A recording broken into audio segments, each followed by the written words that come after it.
Köszöntök mindenkit! Ebben a videóban a combnak az izmait fogjuk megnézni. Először is megnézzük a comb izmait körülölelő nagy kötőszövetes bőnyét, a fascia latát, ezt követően pedig a combnak az izomkompartmentjét fogjuk megnézni, ezt követően pedig izomkompartmentről izomkompartmentre haladva végignézzük az egyes combizmokat, azoknak az eredését, tapadását, beidegzését és a funkcióját természetesen. Mindent, amit az anatómia vizsgára tudni érdemes. És akkor kezdjük is a fascia latával. Ugye a fascia lata, az, hogyha leszeretni nagyon fordítani, ugye a fascia az bőnyét jelent, a láta pedig széleset jelent. Gondoljunk a musculus latissimus dorsira, ami azt jelenti, hogy a legszélesebb hátizom. Tehát, hogyha nagyon szeretnék lefordítani, akkor a fascia lata az a széles bőnyét jelent. És ez a széles bőnye, ez voltaképpen egy harisnya, hogyha nagyon leszeretnénk egyszerűsíteni, ugyanis körülöleli a combizmokat. Most ez a fascia lata, hogyha a helyzetét szeretném megnézni, akkor ugye proximálisan a fascia gluteába megy át, ami ugye a gluteális tájéknak az izmait fogja körbe, és hogyha megyünk disztális irányba, akkor az pedig a fascia crurisba fog átmenni, ami ugye a lábszárnak az izmait fogja körülölelni. Ami érdekesség ezzel kapcsolatosan, mint a fascia latával kapcsolatosan, hogy van egy ilyen oldalirányú megvastagodása. Ez lesz a tractus iliotibialis, amit már láttunk a külső csípőizmokkal kapcsolatosan, ugyanis a musculus tensor fasciae latae az ebben a tractus iliotibialisban fog rögzülni. Hogyha nézzük ennek a lefutását, akkor ugye indul itt a Crista iliakáról, bizonyos források alapján a spina iliaca anterior superiornál kezdődik, és hogyha megyünk disztális irányba, akkor látjuk, hogy ugye a tibiának a laterális kondilusán fog rögzülni, és hogyha nagyon szeretnék a szerzői neveket erőltetni, akkor ezt úgy is hívhatjuk, hogy Gerdy Gumeau, a francia Pierre Nicolas Gerdy, francia sebész tiszteletére kapta ezt a nevet. Hogyha megnézzük itt magát a fascia latát, látjuk, hogy van rajta itt egy ilyen nyílásszerűség, egy ilyen lyukacsos terület, ami itt látható, ami próbálok körberajzolni a kurzorral, ez a lamina cribrosa lenne, tehát itt ki van juggatva tulajdonképpen bizonyos területein a fascia lata. Ennek egész egyszerűen az lenne a célja, hogy az egyik nagy vénánk, ugye ez a véna safena magna lesz az, ami itt átfúrja a fascia latát, és akkor ugye majd magába a véna, nem a véna iliaca externába, hanem itt a véna femoralisba fog beleömleni, de majd ezt megnézzük, ugye, amikor az alsó végtagnak az erejét fogjuk áttekinteni. Jó, és akkor most nézzük meg, hogy mi volt az értelme annak, hogy megnéztük ezt a fascia latát. Itt egy keresztmetszeti anatómiai képet nézzünk meg így előjáróban. Mindenek előtt próbáljuk meg betájolni, hogy mégis mit látunk ezen. Na most ugye, hogyha egy ilyen keresztmetszeti képet látunk a betegről, legyen ez egy CT felvétel, vagy teljesen mindegy, hogy micsoda, akkor mindig úgy érdemes elképzelni a pozícionálást, hogy képzeljük, hogy a beteg fekszik előttünk az asztalon, vagy a páciens, és mi a talpához legugolunk, és akkor tulajdonképpen úgy látunk rá a páciensre, és tehát akkor itt voltak éppen mi a jobb combját látjuk. Hogyha jobb combját látjuk, akkor ugye ez lesz értelemszerűen a laterális irány, ez itt a mediális irány, és mivel ugye fekszik, ezért anatómiai pozícióban itt lesz fent az anterior része, az előső része a combjának, itt pedig a hátulsó része a combjának. Tehát akkor még egyszer ugye, itt vagyunk mediálisan, laterálisan, elől, hátul. És mi volt értelme még egyszer a fascia latának? Na most, hogyha megjelenítjük, akkor itt látszik a fascia lata, és a fascia lata az intermuszkuláris sövényeket fog bocsátani a femurhoz, amit látható középen. Ugye már láttunk a felső végtag kapcsán, ahol ugye szintén a fascia brachi az két intermuszkuláris szeptumot bocsátott a humerushoz. Ugyanez a logikai rendszer van ebben az esetben. Itt is lesz pontosabban három szeptum, az egyik laterálisan, a másik mediálisan, meg bónusz, hogy lesz egy hátul is. Hogy nevezzük ezeket szépen latinul, mert szeretik az anatómusok, hogy ezeket nevén nevezzük. Ez lesz a septum intermusculare lateralis, ami ugye laterálisan van, a másik meg a septum intermusculare medialis, ami mediálisan van. És ugye lesz itt plusz még egy, a septum intermusculare posterius. Most mi lenne ezeknek az értelme? Ezek voltak éppen oszteofibrózus rekeszekbe foglalják az itt található izmokat. Funkcionális szempontból is elkülönülnek ezek az izmok egymástól, majd látni fogjuk, amikor nézzük ezeket izoláltan egyesével. Na most, nézzük ezeket szépen sorban. Ugye megbeszéltük, itt volt a septum intermusculare lateralis, septum intermusculare medialis, kettő között lesz az előső izomkompartment, mert ugye itt vagyunk elől. Ezt úgy nevezzük ugye szépen latinul, hogy compartimentum femoris anterius, vagy mivel ugye itt helyezkednek el az extenzorizmok, itt ugye fordítva van, mint a felső végtagnál, mert a felső végtagnál láttuk, ugye, hogy elől voltak ugye a flexorok, hátul meg az extenzorok, itt pont fordítva lesz. Itt a combnál elől lesznek az extenzorok, hátul meg a flexorok. Meg ugye lesz majd még egy izomkompartment. És éppen ezért az előső izomkompartmentet úgy is nevezhetjük, hogy compartimentum femoris extensorum, mert ugye itt az extenzorizmok lesznek ebben az osteofibrózus rekeszben. Nézzük a másikat.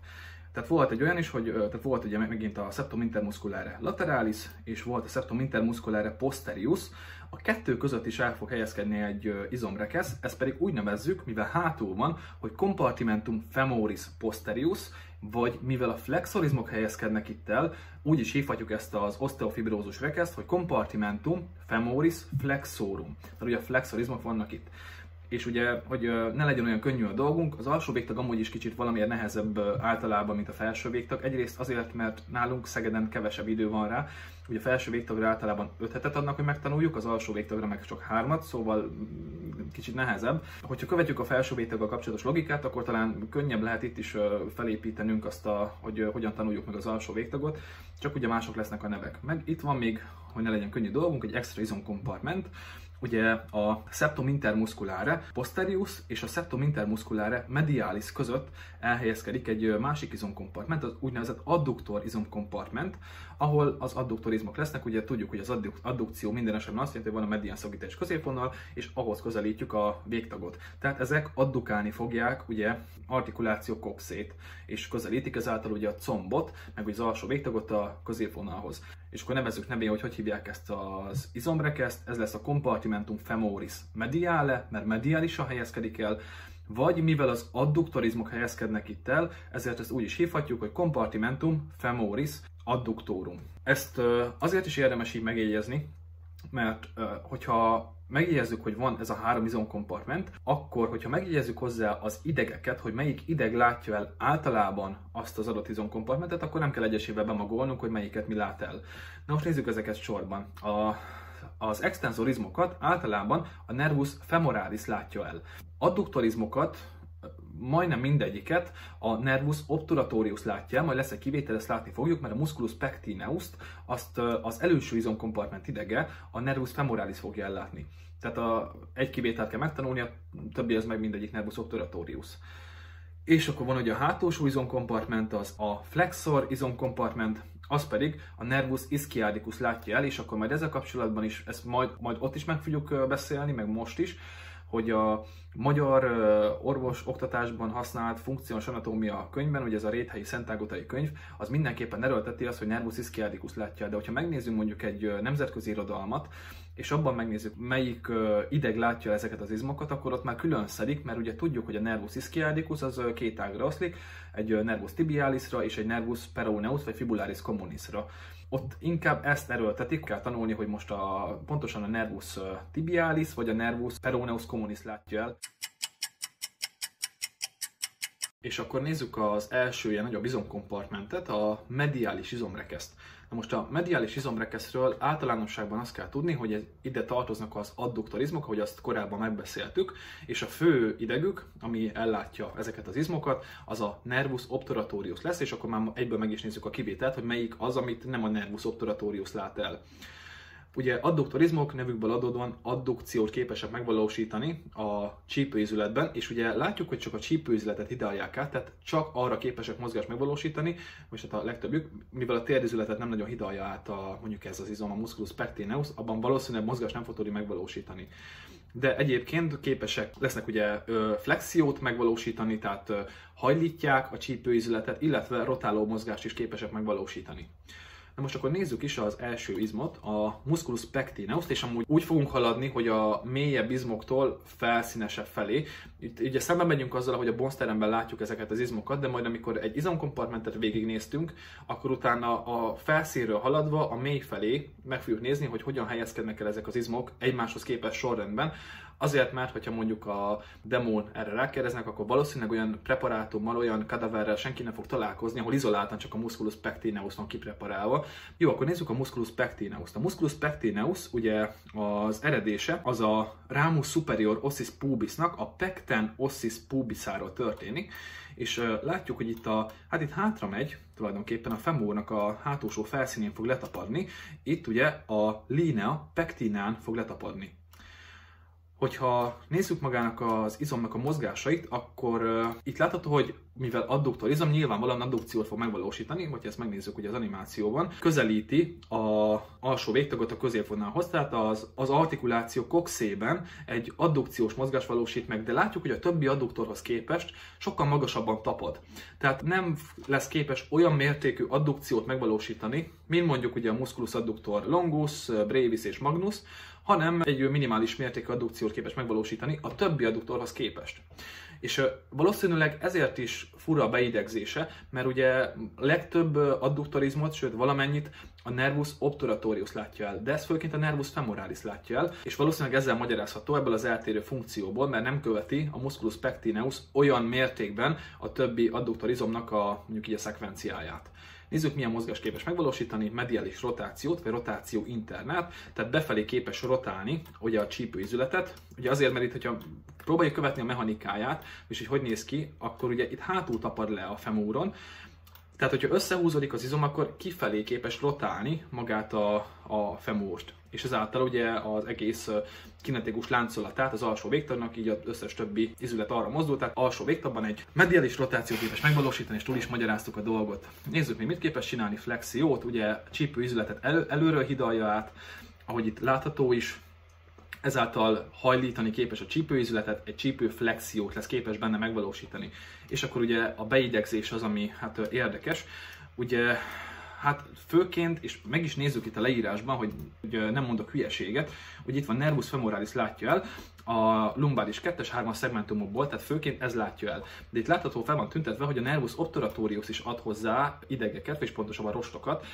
Valószínűleg a nervus obturatoriusból is kap ilyen úgymond járulékos kötegeket, akcesszoros rostokat. Érdemes ezzel kapcsolatban megjegyezni. Összes adduktor nervus obturatorius, kivéve musculus pectineus, amit főként a nervus femoralis lát el, és ha jól tudom, a réthelyi szentágotai féle funkcionális anatómiai könyvben is valahogy így van megemlítve, valami ilyesmi konstellációban. A következő izom, amit meg fogunk nézni, az a musculus adductor brevis lenne. Ez a ramus inferior ossis pubisról ered, és ez szintén a femórnak a hátulsó felszínén tapad. Ugye, amikor csontokat néztük, akkor láttuk, hogy a femórnak a hátulsó felszínén van egy ilyen vonal, linea, a linea aspera, és ennek a linea asperának van egy mediális ajka és egy laterális ajka. Most a musculus adductor brevis, meg majd a longus is, azok a linea asperának a mediális ajkán fognak letapadni. Mégpedig a musculus adductor brevis ennek a linea asperának a proximálisabb harmadában tapad le, hogyha nagyon szőrszálhasogatóak szeretnénk lenni.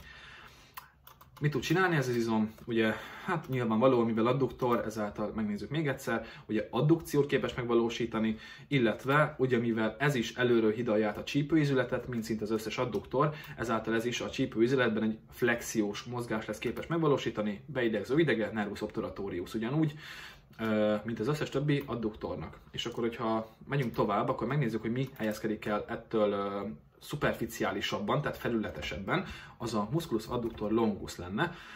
Ő lenne az, ez ered a ramus superior ossis pubisról, a szimfizis pubikához közel, és ez is a linea asperán fog letapadni, annak ugye a mediális ajkán, ugyanúgy, mint ahogy itt látható proximálisabban tapadó musculus adductor brevis tapad le, a longus is a linea asperának a mediális ajkán tapad le, csak itt ugye ennek a középső harmadánál tapad le, ahogy a funkció is írja. És akkor mozgásai tekintve ugyanúgy csípőflexió, mert előre hidalja át a csípőizületet, és ezt nézzük távolról, tehát látjuk csípőflexiót tud csinálni, meg ugyanúgy a csípőizületben, az artikuláció coxében addukciós mozgást lesz képes megvalósítani. Ezt a kettő izmot, meg majd a következő harmadikat is, a nervus obturatorius fogja ellátni szomatomotoros rostokkal. A utolsó izom, amit az adduktor izomkompartmentben található, a mediális izomkompartmentben, az a musculus adductor magnus lenne. Na most ezzel kapcsolatban az az érdekes, a Réthelyi Szentágotai féle funkciós anatómia könyv egy egységes izomként kezeli ezt az izmot. Esetleg külföldi szakirodalmat olvasol, akkor találkozhatsz azzal, hogy ezt ugyan egy izomról van szó, de két részre osztják. És a felosztásának az alapja önmagában az izomrostoknak a lefutása, az eltérő beidegzés és az eltérő funkció, amit ma mindjárt meg is fogunk nézni. Ez a két rész a pars adductoria, vagy adduktoros rész, a másik rész, ami pedig itt található, ugye dorzálisan, az pedig a pars ischiocruralis, vagy hamstring résznek is nevezzük. Na most nézzük először a pars adductoria nevezetű részt. A pars adductoria eredeti a ramus inferior ossis pubisról, és letapad itt ugye a linea asperának a mediális ajkán, ugyanúgy, ahogy az előbbi izmok. És amit itt érdemes megnézni ezzel kapcsolatosan, hogy még letapad, ilyen kis csipkéket vett tulajdonképpen, és ez azért is lesz nagyon-nagyon fontos, mert itt fognak átlépni az úgynevezett perforáns artérie, majd ezt amikor az artériákat nézzük, meg fogjuk nézni. Az arterie perforantes, ugye ezek biztosítják azt, a combnak a hátulsó izomkompartmentje is kapjon tulajdonképpen artériás vérellátást. Ugye hát ebből általában 3 van, és szokták is mondani, hogy a latinul érdemes legalább 5-ig tudni elszámolni, a többi senki nem fog érdekelni. Azért, mert ugye ebből általában 3 van, és szokás ezeket nevén nevezni. Ugye lesz egy arteria perforans prima, secunda meg tertia, de ezt majd még egyszer meg fogjuk nézni, amikor a alsó végtag vérellátásával fogunk foglalkozni. Na most, akkor a következő része, vagy pontosabban még bocsánat, még visszatérve a mozgásaira, ennek a musculus adductor magnusnak, ugye nézzük, milyen mozgásokat képes megvalósítani. Ugye, mivel részben előről, részből hátulról hidalja a csípőizületet, ezáltal benne mindent tud csinálni. Előre is áthidalja, ezért benne flexiót képes megvalósítani, a pars adductoria része, és mivel pars adductoria, ezért addukciót is képes megvalósítani. És ami érdekes ezzel kapcsolatban, hogy ezt a részét, mivel addukciót képes megvalósítani, a nervus obturatorius idegzibe. De majd mindjárt látjuk a következő részt, ami nem más, mint a pars ischiocruralis, vagy más néven a hamstring része. A hamstring része az pedig itt a tuber ischiadicumról fog eredni, és letapad a femurnak a mediális epikondilusán, a tuberculum adductoriumon. Na most ezzel kapcsolatban az az érdekes, hogy itt ugye más az izomrostok lefutása, és a beidegzés is más lesz. Látjuk, hogy ez a rész főként hátulról hidalja át az artikuláció coxét, tehát a csípőizületet, ezáltal a mozgás, amit képes benne megvalósítani, az az extenzió. Tehát ez ilyen paradox dolognak tűnik, hogy ugyanaz az izom flexiót és extenziót is képes megvalósítani ugyanabban az izületben, de mivel láttuk, hogy ez egy hatalmas háromszög alakú izom, ezért vannak olyan izomrostok, amelyek előről hidalják át a csípőizületet, meg vannak olyanok, amelyek hátulról hidalják át. És nyilván amelyek dorzális irányból fogják áthidalni az artikuláció coxét, azok valószínűleg extenzió, tehát feszítő mozgást képesek megvalósítani az artikuláció coxében. És ezt a beidegzésén is látjuk. Ugyanis a beidegzését ugye az az ideg fogja végezni, amit mindjárt megpróbálok megmutatni. Ez volt már szó róla, hogy ez a testünknek a legvastagabb idege, ugye, ami itt ő lenne ez, a nervus ischiadicus. A nervus ischiadicus látja el, vagy hogyha olyannal találkozik valaki, hogy nervus tibialis, akkor sem kell meglepődni, ugyanis a nervus ischiadicus, ugye így előre vetítve két ágra oszlik, egy nervus fibularis communisra, ami laterálisan fog haladni, és a nervus tibialisra, ami inkább mediálisan. Olyannal is lehet találkozni, hogy a nervus tibialis ad neki rostokat, szomatomotoros rostokat, szóval azon sem kell meglepődni, hogy ha ilyenet találkozunk. Azért sem, mert ez a nervus ischiadicus itt nagyon szépen látszik, hogy itt a tér, hajlat területén történik nagyjából az oszlása, de valakiben sokkal fentebb történik az oszlás, tehát lehet már itt megtörtént az oszlása a nervus ischiadicusnak, és onnan jön majd nervus tibialis, ami ugye mediális irányba megy, tehát valószínűleg ő fogja ellátni. Szóval itt egyéni varianciák vannak. Az, amit anatómiából tanulunk, az általában az emberek 60%-ára igaz, és azért tanuljuk, mert az embereknek a döntő többségére igaz, de vagy a bonsztermi gyakorlatokon, a kadavereken, vagy majd később ugye a klinikumban a gyakorlatokon lehet majd találkozni olyannal, hogy megtanultam az anatómia könyvben, hogy ez így van, de itt teljesen másképp látom. Érdemes így kezelni ezeket az információkat, hogy nem mindenkiben van minden így, mert ugye tudjuk, hogy semmi sem 100%-os ugye a biológiában, meg az orvostudományban sem. Jó, és amit még itt érdemes megnézni magával a musculus adductor magnusszal kapcsolatosan, hogy itt van rajta egy bazi nagy nyílás.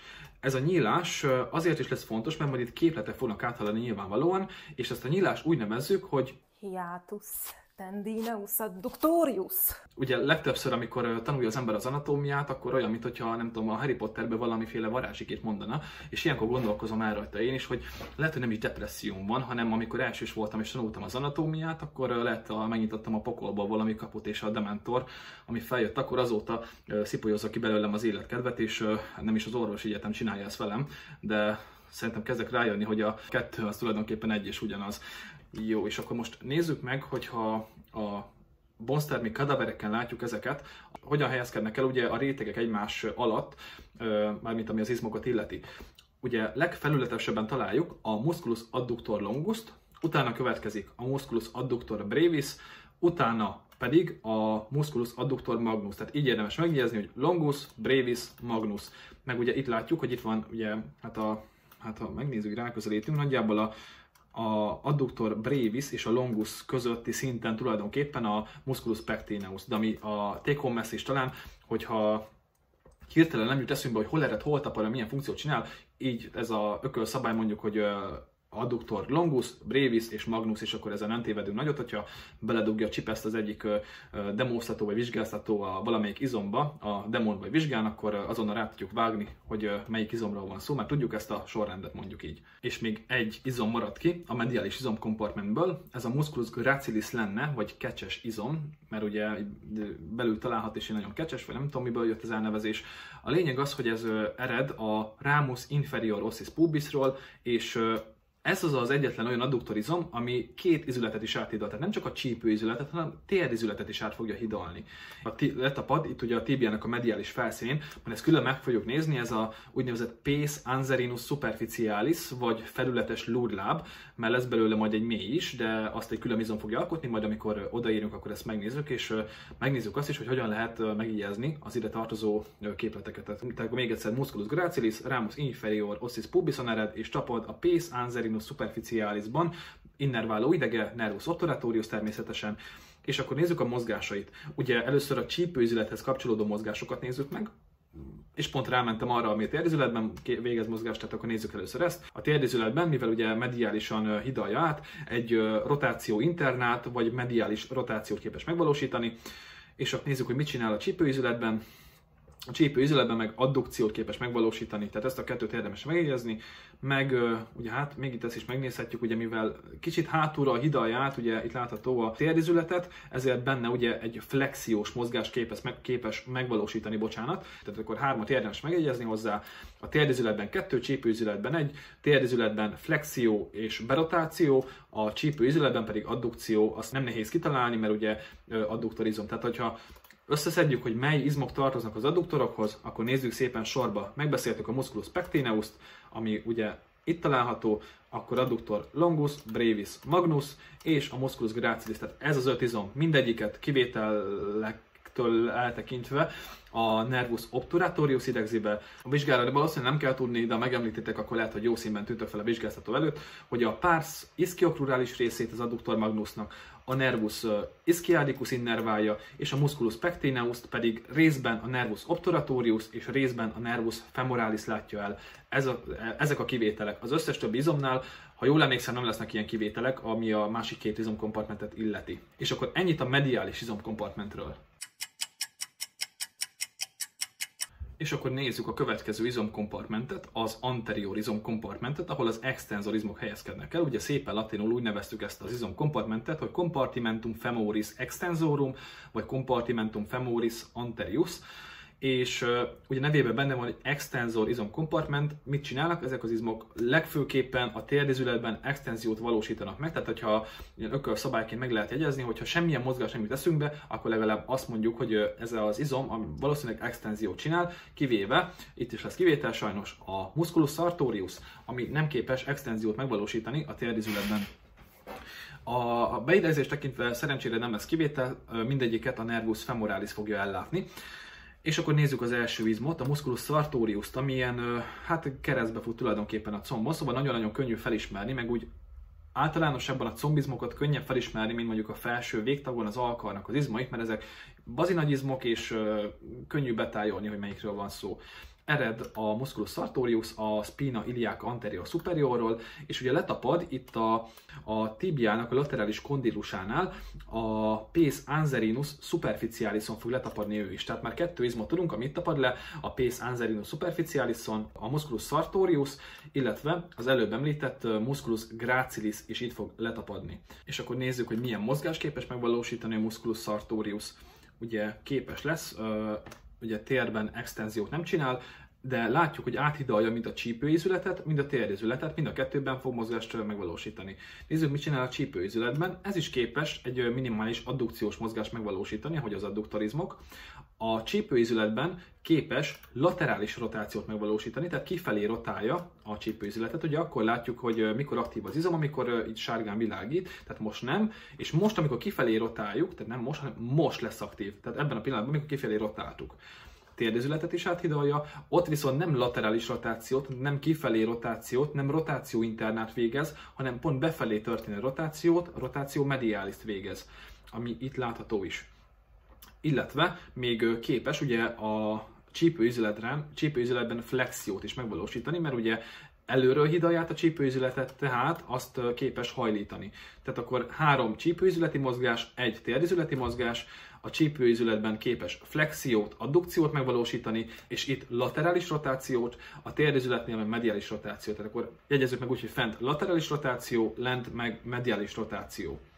Jó, és a következő izom, amit megnézünk, az a 4 fejű combizom lenne, szépen latinul a musculus quadriceps femoris, ami nevéből adódóan 4 fejből, vagy pontosabban 4 izomból áll. Ezek ugye a musculus rectus femoris, és lesznek a vastus izmok. Ha eltüntetjük a musculus rectus femoris, akkor látjuk mindet. Ugye lesz a musculus vastus lateralis, a musculus vastus intermedius és a musculus vastus medialis. És akkor nézzük ezeket szépen sorban, hogy hol történik az eredésük, de mielőtt ezt megnéznénk, már érdemes most leszögezni, hogy ezeknek hol van a tapadása, ugyanis ha visszajönne a vastus, akkor nagyon jó lenne. Hol van a tapadásuk? Ugye ezek egy közös inba fognak bele tapadni tulajdonképpen, vagy egy közös inban végződnek. Ez lesz a tendo musculi quadricipitis femoris, ami folytatódik majd, mint ligamentum patellae, és a ligamentum patellae fog letapadni ugye a tuberositas tibiae, ami itt a tibiának az előső felszínén található, itt ilyen kék színnel van jelölve. És itt két oldalt találhatók retinákulumok, amelyek stabilizálják tulajdonképpen a patellát, lesz egy laterális, meg egy mediális, ezeket úgy hívjuk, hogy retinákulum patellae mediale és retinákulum patellae laterale, amelyek stabilizálják ugye két oldalt a patellát. Na nézzük akkor a musculus rectus femoris. A funkcióban nincs benne, de amúgy mert ő egy helyet jelöl meg eredésként, de hogyha nagyon pontosak szeretnénk lenni, akkor két fejjel ered, egy caput rectummal és egy caput reflectummal. A caput rectum az a spina iliaca anterior inferiorról ered, amit kékkel van jelölve. Ugye ő volt az anterior, ez itt az inferior, tehát spina iliaca anterior inferiorról.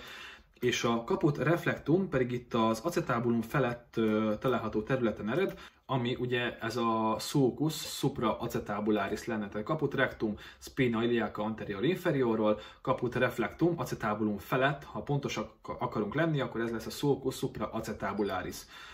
És ugye a tapadását megbeszéltük, hogy a tendo musculi quadricipitis femorisban tapad, és milyen mozgást képes megvalósítani. Ez az egyetlen izom a négyfejű combizomnak a részei közül, amely mind a csípőizületet, mind a térdizületet áthidalja. Tehát akkor ugye a csípőizületben, a térdizületben, mivel extenzor izomról van szó, abban ugye feszítés képes megvalósítani, amit látható is, majd mindjárt az animáción, tehát a térdizületben ugye képes extenziót megvalósítani, illetve mivel előről hidalja át a csípőizületet, ezért benne képes lesz ugye flexiót, tehát hajlítást megvalósítani. Jó.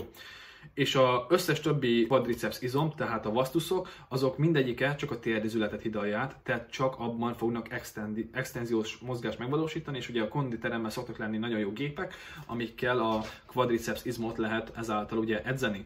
Nézzük akkor ezeket a vastusizmokat, hogy honnan erednek, csak az eredését nézzük, mert ugye a beidegzést megbeszéltük, mindegyik nervus femoralis, tapadása mindegyiknek a tendo musculi quadricipitis femorisban történik, és mindegyik extenziót valósít meg, tehát már csak a egyes izmoknál, amit meg kell jegyeznünk, hogy honnan erednek. Nézzük a vastus lateralis. A vastus lateralis az ered trochanter major femorisról, tehát a nagy tomporról, illetve ugye itt látjuk a linea asperát, a linea asperának a laterális ajkáról fog eredni, a labium laterale linea asperéről fog eredni. A musculus vastus intermediusnál annyit érdemes megjegyezni, hogy femur előső felszínéről ered, aztán slusz, ennyi elég bőven róla. A másik, a musculus vastus medialis pedig a linea asperának a mediális ajkáról fog eredni, amit ugye itt nem ér el odáig az izom, de higgyük el, hogy onnan ered.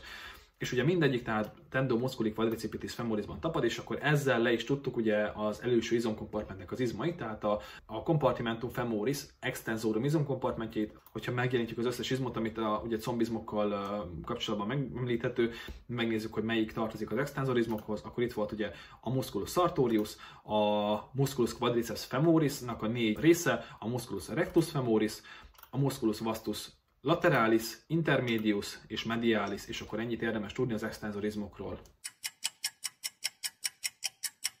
Az utolsó osteofibrózus rekesz, ami a combizmaival kapcsolatban megemlíthető, az a hátulsó izomrekesz. Ugye ez a compartimentum femoris posterius, vagy compartimentum femoris flexorum, és azért flexorum, mert a flexorizmok helyezkednek itt el.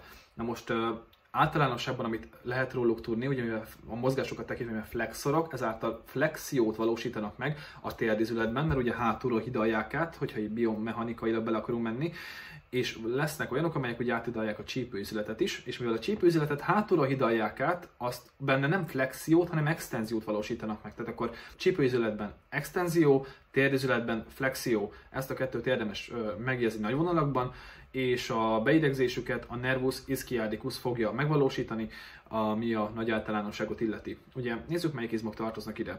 Az első, amit meg fogunk nézni, az a musculus biceps femoris lenne. Ugye itt érdemes, hogyha máshogy nem, akkor legalább így érdemes megjegyezni, hogy a felső végtanál, hogyha megtanultuk, ugye, hogy a biceps az egy flexorizom, itt a combon is a flexorizom lesz a biceps, csak más a neve, nem musculus biceps brachii, hanem musculus biceps femoris, mert ugye a femur területén, a comb területén található. És szerencsére ennek is 2 feje van, és ugyanúgy hívjuk caput longum, meg caput breve. A caput longum az ered az ülő gumóról, a tuber ischiadicumról, a caput breve az pedig itt ered, ugye, hát itt laterálisan található, tehát a linea asperának a laterális ajkáról, a labium lateraléről, és ugye látható még itt is, hogyha nagyon szőrszál hasonlgatóak akarunk lenni, akkor itt a femornak a laterális kondilusán található csonttarajról is ered, ezt meg úgy nevezzük, ugye, hogy linea supraepicondylaris lateralis. Tehát 2 eredési hely, linea asperának a laterális ajka, és a linea supraepicondylaris lateralis lenne az eredése, és ezek egy közös inban a tendo musculi bicipitis femorisban fognak tapadni, mégpedig nem a tibián, hanem ezek a fibulán fognak tapadni, a fibulának a fejecsén, a caput fibulin, amit ilyen, hát nem tudom, rózsaszín vagy lila, vagy valami ilyesmi színen van megjelölve. Jó, és akkor milyen mozgást tud megvalósítani? Nézzük a mozgásait. Ugye, mint említettem, a flexorizmok, amelyek itt helyezkednek el a comb hátulsó izomkompartmentjében, azok általában ugye képesek flexiót megvalósítani a térdizületben, ami itt látható is lesz. Hogyha megnézzük, ugye itt látható, hogy flexiót valósít meg a térdizületben, tehát hajlítja a térdizületet, hátulról hidalja át a csípőizületet, tehát benne extendálni fog, tehát amit itt meg is nézzünk, hogy itt látható talán, tehát feszíti a csípőizületet, és ami itt érdekes, hogy laterális rotációt is megvalósít a térdizületben, de csak akkor képes megvalósítani, ami érdekes, hogyha flektálva van a térdizület, tehát be van hajlítva a térdizület.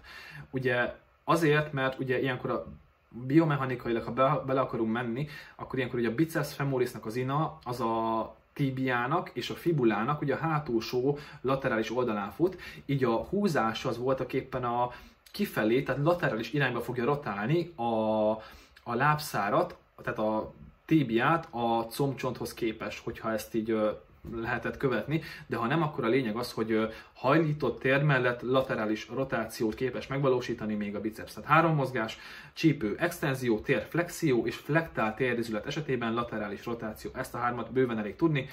A beidegzésével kapcsolatban megint ez a probléma merül fel, hogy ugye a funkciós anatómia könyvben úgy van benne, hogy nervus ischiadicus látja el, De hogyha megnézzük máshol, akkor ott nem azt fogjuk látni, hogy nervus ischiadicus, vagy mondhatjuk úgy is, hogy ha nagyon pontosak szeretnénk lenni, akkor nem azt mondjuk, hogy nervus ischiadicus látja el, hanem hogyha megnézzük a idegeket, ugye és most itt nem akarom ennyire megjeleníteni mindet, mert így túl sok. Nézzük előről, mert ott jobban látszik, ugye itt látható a nervus ischiadicus még egyszer, a funkcióban valószínűleg úgy van benne, hogy a nervus ischiadicus látja el, teljesen rendben van. Mármint a vizsga szempontjából, hogyha ennyit mondunk. Viszont, hogyha nagyon pontosak akarunk lenni, akkor ugye látjuk, már megbeszéltük ugye, hogy a nervus ischiadicus az ketté válik egy nervus tibialisra, ami mediálisan fut, és egy laterális irányba haladó nervus fibularis communisra. És hogyha megnézzük, ugye a caput breve, tehát a rövid fej, az laterálisan helyezkedett el, tehát ezt a nervus fibularis communis idegzi be, és a hosszú fej az mediálisabban helyezkedik el, éppen ezért ezt a nervus tibialis idegzi be. Szóval röviden, nervus ischiadicus, annyit mondunk, akkor biztosan nem fogunk megbukni a vizsgán. Hogyha annyit mondunk, hogy a caput longumot, azt a nervus tibialis, a caput brevét, meg a nervus fibularis communis innerválja, abban az esetben, hogyha a nervus ischiadicus oszlása proximálisan történt, akkor megkapjuk a csillagot az 5-ösre. Jó, és akkor ezzel átbeszéltük a musculus biceps femoris-t. És akkor már csak 2 izmot kell megnéznünk a comb izmaival kapcsolatban. Ezek lesznek a felületesebben elhelyezkedő musculus semitendinosus és a mélyebben elhelyezkedő musculus semimembranosus. Mind a kettő a tuber ischiadicumról ered. A musculus semitendinosus az letapad ugye a már említett pes anserinus superficialisban, és tehát a felületes lúdlábban, hogyha le akarjuk fordítani, és a musculus semimembranosus az pedig itt ugye letapad a tíbiának a mediális kondilusán, annak is a hátsó részén. Ugye fontos, eszenciális, hogy hátulról tapad le, azért mert csak így lesz képes flexiót megvalósítani a térdizületben. És ami nagyon pontosak akarunk lenni, akkor itt látható, hogy a térdizületnél említett szalagba is beletapad, ez a ligamentum popliteum obliquum lenne. Mind a kettőt nervus ischiadicus látja el, mind a kettő ugyanazt a mozgást képes megvalósítani nagyjából, tehát a hátulról hidalják a csípőizületet, ezáltal ugye csípőizületi extenziót képes megvalósítani, tehát feszítik a csípőizületet, illetve ugye képesek lesznek ugye flektálni a térdizületet, illetve ugye, amit látható, illetve ugye a biceps láttuk, hogy hajlított térd esetében laterális rotációt valósított meg, mert laterálisan tapadt. Ezzel szemben a semitendinosus meg semimembranosus, ezek szintén hajlított térd esetében, mivel mediálisan tapadnak, ezért mediális rotációt valósítanak meg, tehát rotáció internát, vagy befelé történő rotációt. Lehet bonyolultan hangzik ez így első ránézésre, vagy első hallásra, de hogyha ráérez az ember a logikájára, akkor borzasztóan könnyen meg lehet ezeket jegyezni, és hogyha látjuk, hogy mi hol hidal át egy izületet, akkor talán könnyebb is kikövetkeztetni ezeket a mozgástartományokat, mint hogyha csak, nem tudom, sírógörcs közepette megpróbáljuk bemagolni a száraz táblázatokat a tankönyvekből. Éppen ezért érdemes atlaszokat, akár 2D-s, akár 3D-s atlaszokat is nézni az anatómia tanulása közben, nem pedig úgy tanulni az anatómiát, mint a középiskolában Csokonainak a verseit. És akkor még valamit, mielőtt megnézzük a canalis adductoriust, azelőtt szeretnék megmutatni egy területet, amit már néhányszor megemlítettem ebben a videóban.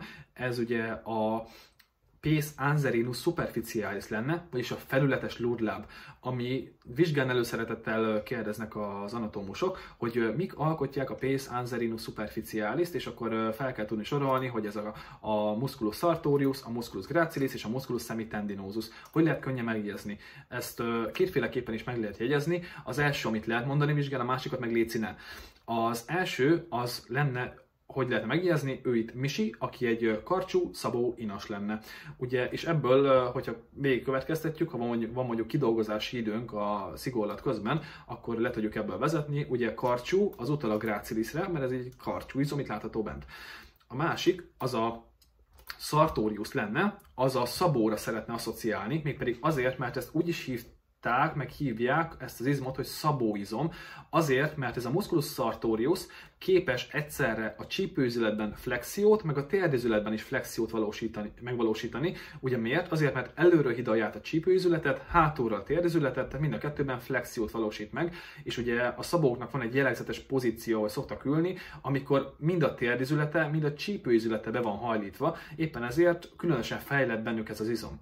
Az inas pedig ugye a semitendinosusra utal, azért, mert ugye az in az latinul a tendo, abból jön a tendinosus, abból pedig a musculus semitendinosus, tehát ez a három alkotja.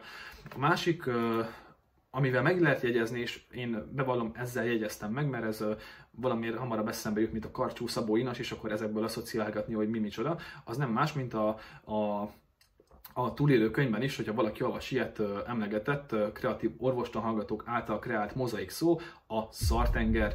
Ugye miért? Azért, mert ugye a szar kifejezés utal a musculus sartoriusra, a ten a musculus semitendinosusra, gerből megjön a gracilis, tehát ebből hamarabb meg lehet jegyezni szerintem itt a karcsú Szabó Inasból, de kinek mi? Nekem valamiért ez hamarabb megragad, de ezt semmiképpen nem mondjuk vizsgálni, azért, mert akkor valószínűleg ezzel nyertünk magunknak egy elégtelent a Neptunba, és egy második vagy harmadik utóvizsgát is. És végül még egy tájanatómia területet fogunk megnézni, tehát combizmokkal kapcsolatosan. Ez lesz a canalis adductorius, vagy adduktor csatorna.